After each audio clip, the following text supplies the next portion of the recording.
Esther 1.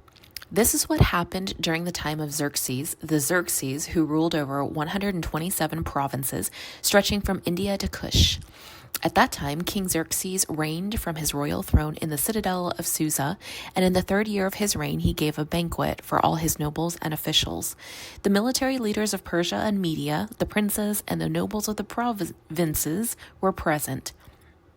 For a full 180 days, he displayed the vast wealth of his kingdom and the splendor and glory of his majesty.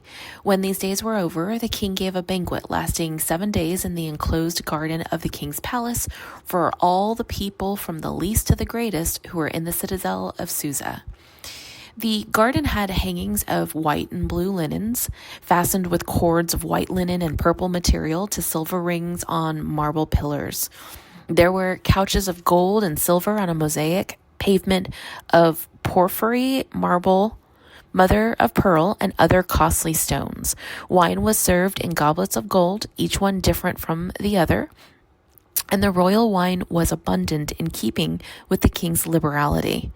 By the king's command, each guest was allowed to drink with no restrictions, for the king instructed all the wine stewards to serve each man what he wished.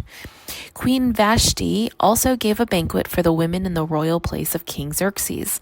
On the 7th day, when King Xerxes was in high spirits from wine, he commanded the 7 eunuchs who served him, Mehuman, Biztha, Harbona, Bigtha, Abgitha, Zethar, and Charis, to bring before him Queen Vashti, wearing her royal crown in order to display her beauty to the people and nobles, for she was lovely to look at.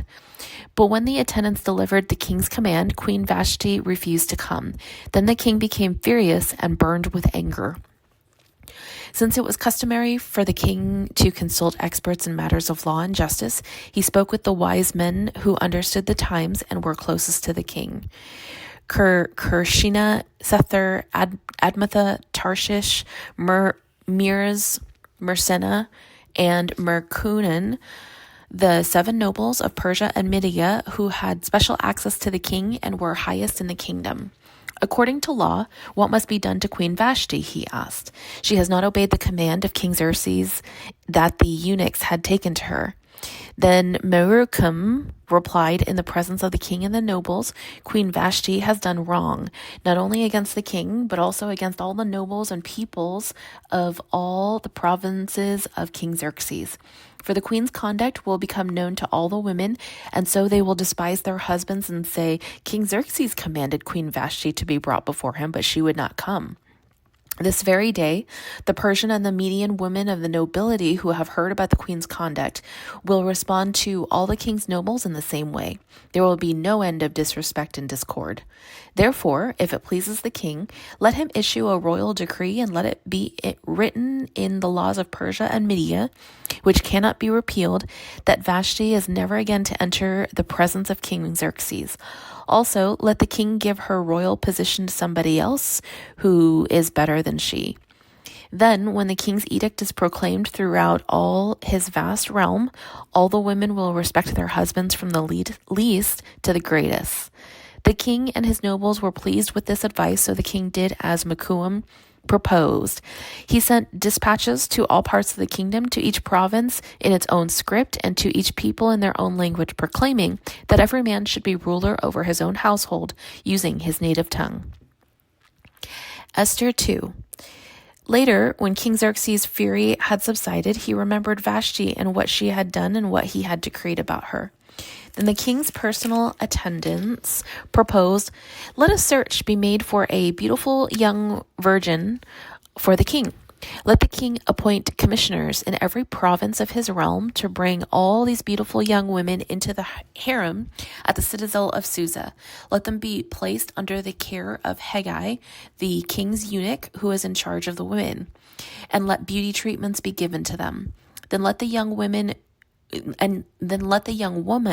who pleases the king be queen instead of Vashti. This advice appealed to the king, and he followed it.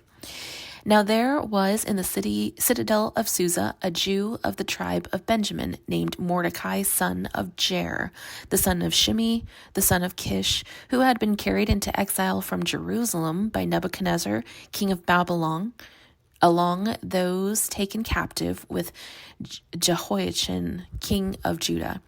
Mordecai had a cousin named Hadassah, whom he had brought up because she had neither father nor mother. This young woman, who was known as Esther, had a lovely figure and was beautiful. Mordecai had taken her as his own daughter when her father and mother died. When the king's order and edict had been proclaimed, many young women were brought into the citadel of Susa and brought under the care of Hegai. Esther also was taken into the king's palace and entrusted to Hegai, who had charge of the harem. She pleased him and won his favor. Immediately he provided her with the beauty treatments and special food. He assigned to her 7 female attendants selected from the king's palace and moved her and her attendants into the best place in the harem.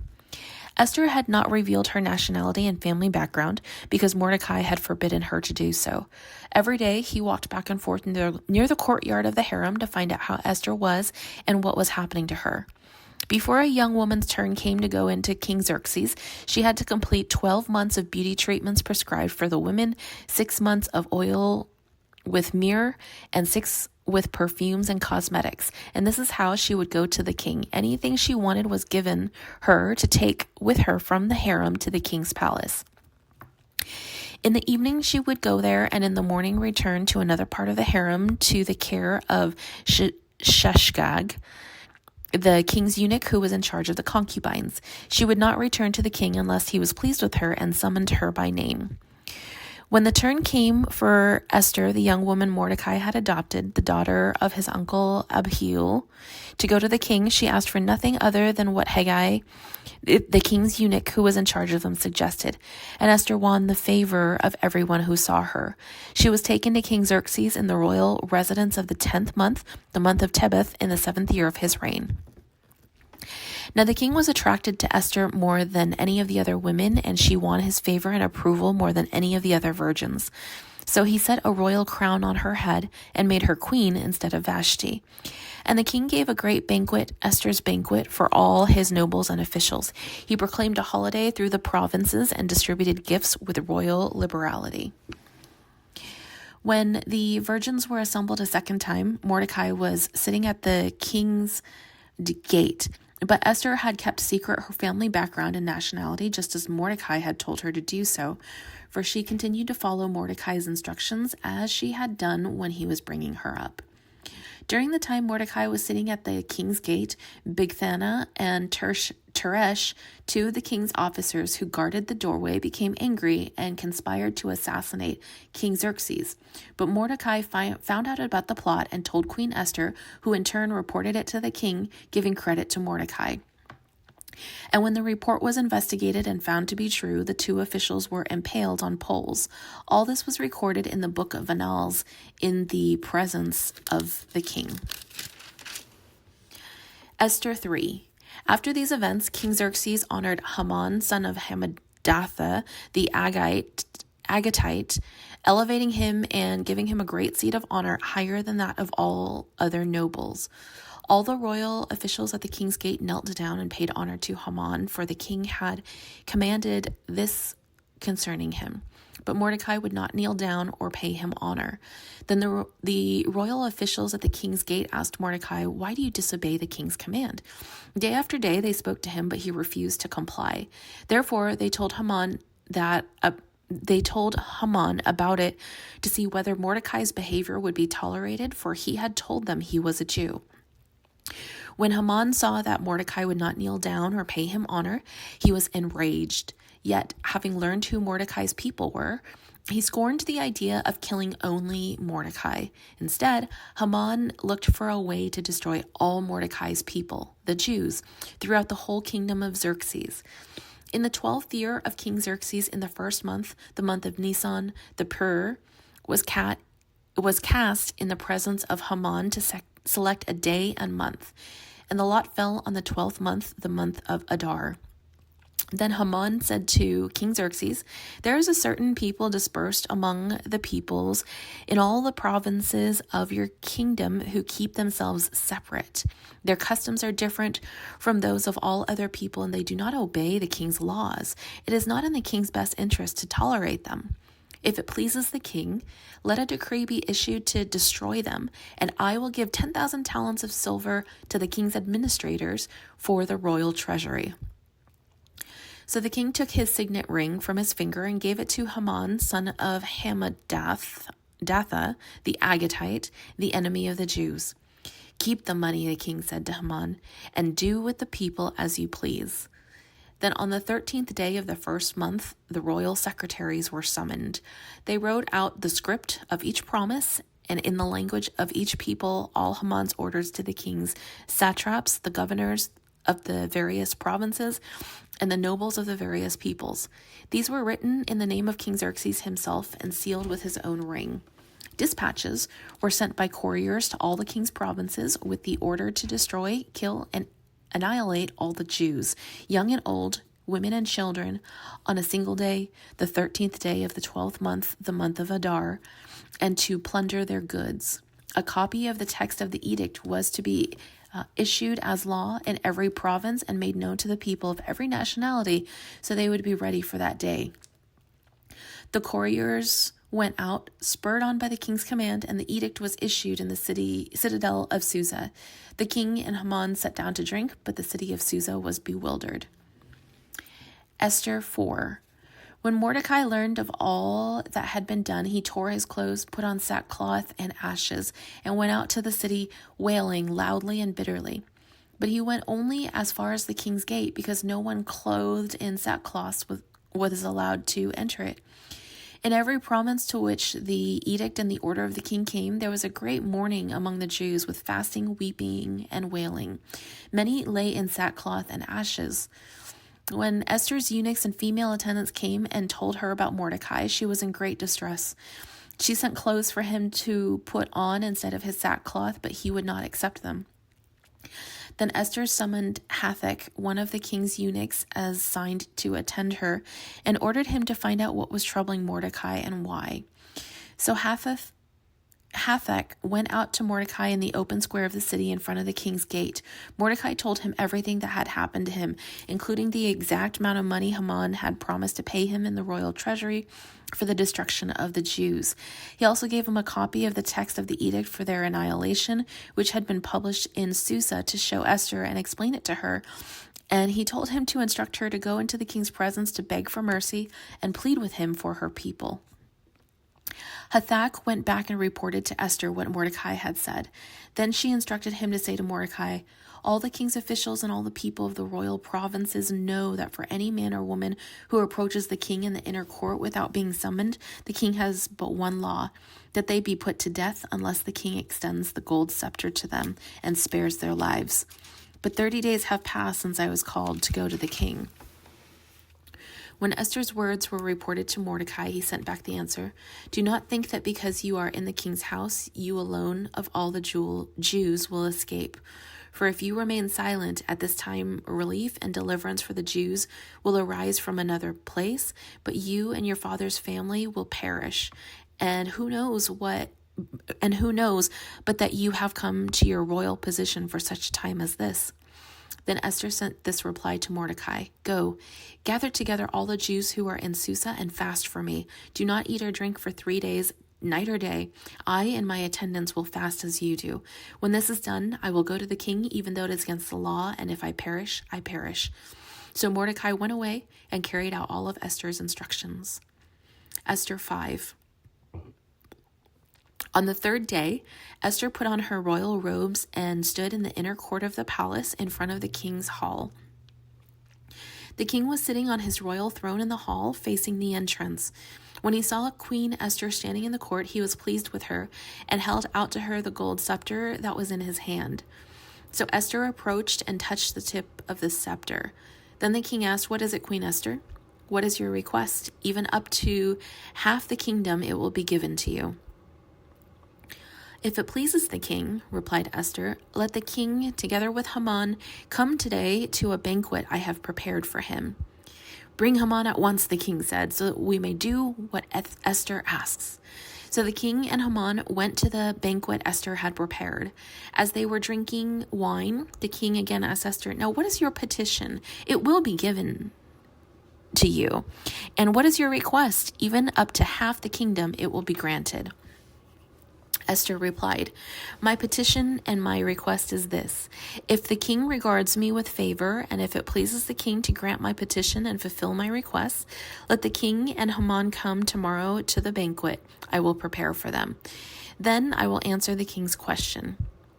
Haman went out that day happy and in high spirits. But when he saw Mordecai at the king's gate and observed that he neither rose nor showed fear in his presence, he was filled with rage against Mordecai. Nevertheless, Haman restrained himself and went home. Calling together his friends and Zeresh, his wife, Haman boasted to them about his vast wealth, his many sons, and all the ways the king had honored him and how he had elevated him above the other nobles and officials. "And that's not all," Haman said. "I'm the only person Queen Esther invited to accompany the king to the banquet she gave, and she has invited me along with the king tomorrow.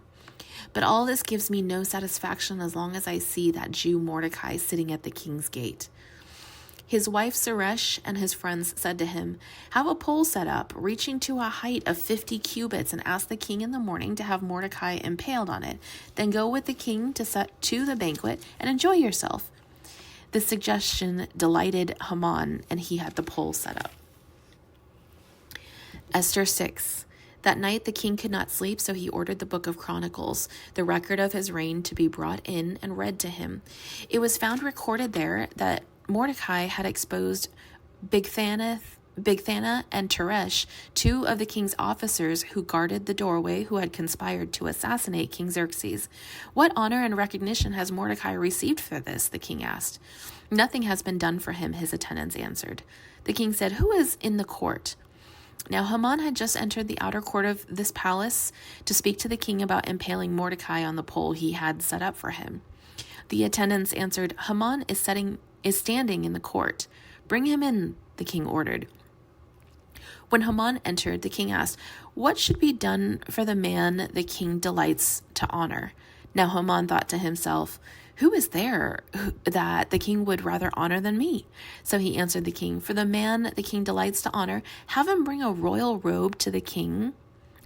Have him bring a royal robe the king has worn, and a horse the king has ridden, one with a royal crest placed on its head.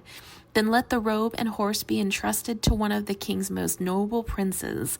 Let them robe the man the king delights to honor, and lead him on the horse through the city streets, proclaiming before him, 'This is what is done for the man the king delights to honor.'"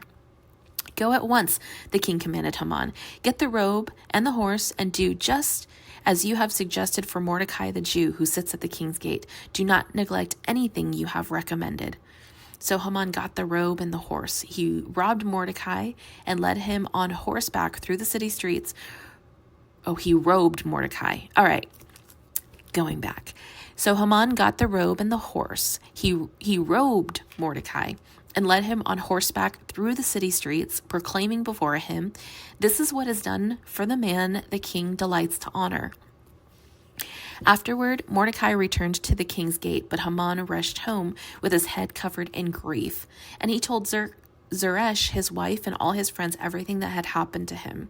His advisors and his wife Zeresh said to him, "Since Mordecai, before whom your downfall has started, is of Jewish origin, you cannot stand against him. You will surely come to ruin." While they were still talking with him, the king's eunuchs arrived and hurried Haman away to the banquet Esther had prepared. Esther 7. So the king and Haman went to Queen Esther's banquet, and as they were drinking wine on the second day, the king asked Queen Esther, "What is your petition? It will be given to you. What is your request? Even up to half the kingdom, it will be granted." Then Queen Esther answered, "If I have found favor with you, your majesty, and if it pleases you, grant me my life. This is my petition, and spare my people. This is my request, for I and my people have been sold to be destroyed, killed, and annihilated. If we had merely been sold as male and female slaves, I would have kept quiet, because no such distress would justify disturbing the king." King Xerxes asked Queen Esther, "Who is he? Where is he, the man that has dared to do such a thing?" Esther said, "An adversary, an enemy, this vile Haman." Then Haman was terrified before the king and queen. The king got up in rage, left his wine, and went out into the palace garden. But Haman, realizing that the king had already decided his fate, stayed behind to beg Queen Esther for his life. Just as the king returned from the palace garden to the banquet hall, Haman was falling on the couch where Esther was reclining. The king exclaimed, "Will he even molest the queen while she is with me in the house?" As soon as the word left the king's mouth, they covered Haman's face. Then Harbona, one of the eunuchs attending the king, said, "A pole reaching to a height of 50 cubits stands by Haman's house. He had set it up for Mordecai, who spoke up to help the king." The king said, "Impale him on it." So they impaled Haman on the pole he had set up for Mordecai. Then the king's fury subsided. Esther 8. That same day, King Xerxes gave Queen Esther the estate of Haman, the enemy of the Jews. And Mordecai came into the presence of the king, for Esther had told how he was related to her. The king took off his signet ring, which he had reclaimed from Haman, and presented it to Mordecai. And Esther appointed him over Haman's estate. Esther again pleaded with the king, falling at his feet and weeping. She begged him to put an end to the evil plan of Haman the Agagite, which he had devised against the Jews. Then the king extended the gold scepter to Esther, and she arose and stood before him. "If it pleases the king," she said, "and if he regards me with favor and thinks it the right thing to do, and if he is pleased with me, let an order be written overruling the dispatches that Haman, son of Hammedatha, the Agagite, devised and wrote to destroy the Jews in all the king's provinces. For how can I bear to see disaster fall on my people? How can I bear to see the destruction of the family?" King Xerxes replied to Queen Esther and to Mordecai the Jew, "Because Haman attacked the Jews, I have given his estate to Esther, and they have impaled him on the pole he set up. Now write another decree in the king's name in behalf of the Jews, as seems best to you, and seal it with the king's signet ring. For no documentation written in the king's name and sealed with his ring can be revoked." At once the royal secretaries were summoned. On the 23rd day of the 3rd month, the month of Sivan, they wrote out all Mordecai's orders to the Jews and to the satraps, governors, and nobles of the 127 provinces stretching from India to Cush. These orders were written in the script of each province and the language of each people, and also to the Jews in their own script and language. Mordecai wrote in the name of King Xerxes, sealed the dispatches with the king's signet ring, and sent them by mounted couriers who rode fast horses, specially bred for the king.